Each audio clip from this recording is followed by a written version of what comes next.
subject was sufficient to draw her husband from any satisfactory description of Mr. Bingley.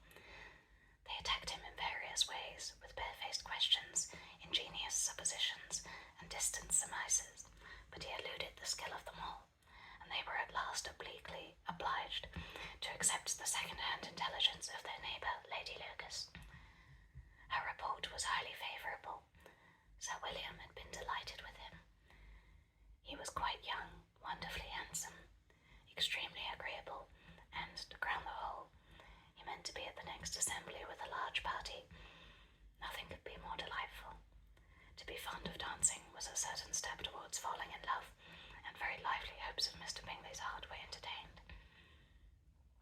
"If I can see one of my daughters happily settled at Netherfield," said Mrs. Bennet to her husband, "and all the others equally well married, I shall have nothing to wish for." In a few days Mr. Bingley returned Mr. Bennet's visit, and sat about 10 minutes with him in his library.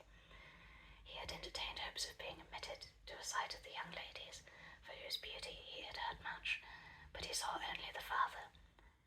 The ladies were some more fortunate, for they had had the advantage of ascertaining from an upper window that he wore a blue coat and rode a black horse.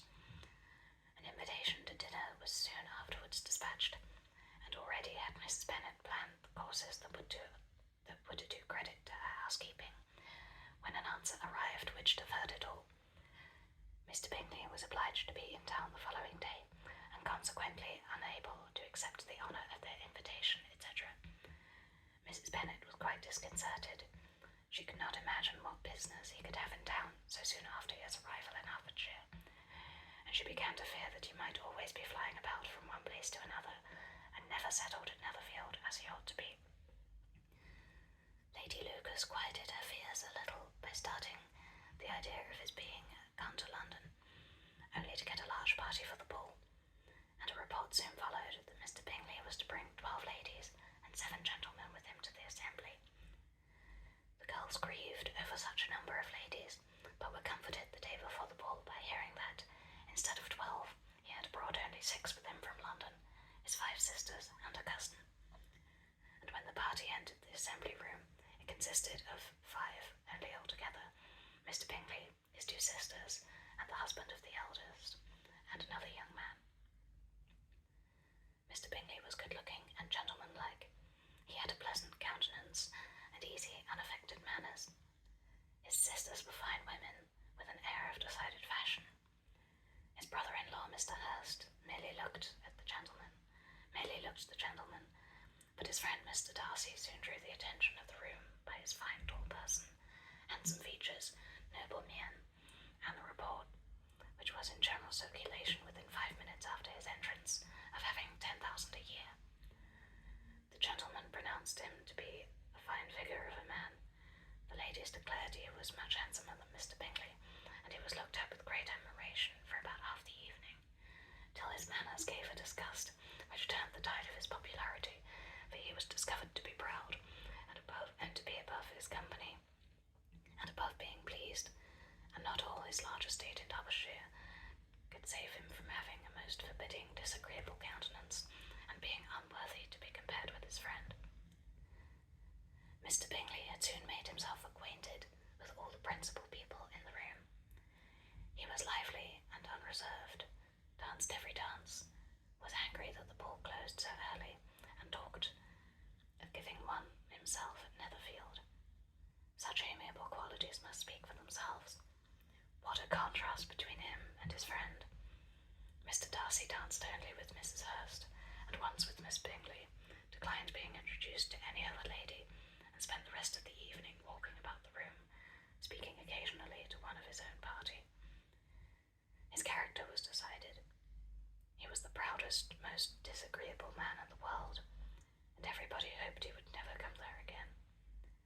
Amongst the most violent against him was Mrs. Bennet, whose dislike of his general behaviour was sharpened into particular resentment by his having slighted one of her daughters.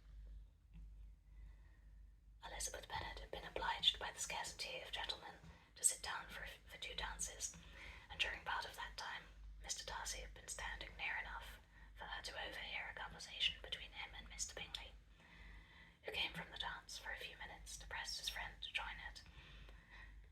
"Come, Darcy," said he. "I must have you dance. I hate to see you standing about by yourself in this stupid manner. You had much better dance." "I certainly shall not. You know how I detest it, unless I am particularly acquainted with my partner. At such an assembly as this it would be insupportable. Your sisters are engaged, and there is not another woman in the room whom it would not be a punishment for me to stand up with." "I would not be so fastidious as you are," cried Mrs. Bingley, "for a kingdom. Upon my honour, I never met with so many pleasant girls in my life as I have this evening, and there are several of them, you see, uncommonly pretty." "You are dancing with the only handsome girl in the room," said Mr. Darcy, looking at the eldest Miss Bennet. "Oh, she is the most beautiful creature I ever beheld.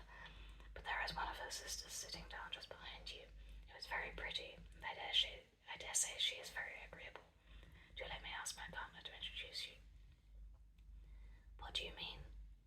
And turning around, he looked for a moment at Elizabeth, till catching her eye, he withdrew his own and coldly said, "She is tolerable, but not handsome enough to tempt me, and I am in no humour at present to give consequence to young ladies who are slighted by other men. You had better return to your partner and enjoy her smiles, for you are wasting your time with me." Mr. Bingley followed his advice. Mr. Darcy walked off, and Elizabeth remained, with no very cordial feelings towards him. She told the story, however, with great spirit among her friends, for she had a lively, playful disposition, which delighted in anything ridiculous. The evening altogether passed off pleasantly to the whole family. Mrs. Bennet had seen her eldest daughter much admired by the Netherfield party. Mr. Bingley had danced with her twice. She had been distinguished by her sisters. Jane was as much gratified by this as her mother could be, though in a quieter way. Elizabeth felt Jane's pleasure. Mary had heard herself mentioned to Miss Bingley as the most accomplished girl in the neighbourhood, and Catherine and Lydia had been fortunate enough to be never without partners, which was all they had yet learned to care for at a ball.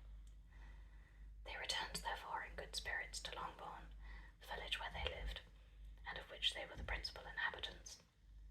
They found Mr. Bennet still up.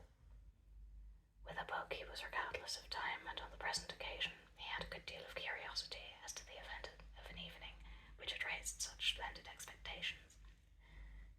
He had rather hoped that all his wife's views on the stranger would be disappointed, but he soon found that he had a very different story to hear. "Oh, my dear Mr. Bennet," as she entered the room, "we have had a most delightful evening, a most excellent ball. I wish you had been there. Jane was so admired, nothing could be like it. Everybody said how well she looked, and Mr. Bingley thought her quite beautiful, and danced with her twice. Only think of that, my dear, he actually danced with her twice, and she was the only creature in the room that he asked a second time. First of all he asked Miss Lucas. I was so vexed to see him stand up with her, but however he did not admire her at all. Indeed, nobody can, you know. And he seemed quite struck with Jane as she was going down the dance. So he inquired who she was and got introduced and asked her for the next two dances. Then at the 2/3 he danced with Miss King, and the 2/4 with Maria Lucas, and the 2/5 with Jane again, and the 2/6 with Lizzie and the Boulanger. If he had any compassion for me, cried her husband impatiently, he would not have danced half so much. For God's sake, say no more of his partners. Oh, that he had sprained his ankle in the first dance. Oh, my dear, continued Mrs. Bennet, I'm quite delighted with him. He is so excessively handsome, and his sisters are charming women. I have never in my life saw anything more elegant than their dresses. I dare say the lace upon Mrs. Hurst's gown. Here she was interrupted again. Mr. Bennet protested against any description of finery. She was therefore obliged to seek another branch of the subject, and related with much business of spirit and some exaggeration to the shocking rudeness of Mr. Darcy. But I can assure you, she added, that Lizzie does not lose much by not suiting his fancy, for he is a most disagreeable, horrid man, and not at all worth pleasing. So high and so conceited that there was no enduring him. He walked here, and he walked there, fancying himself so very great, not handsome enough to dance with. I wish you had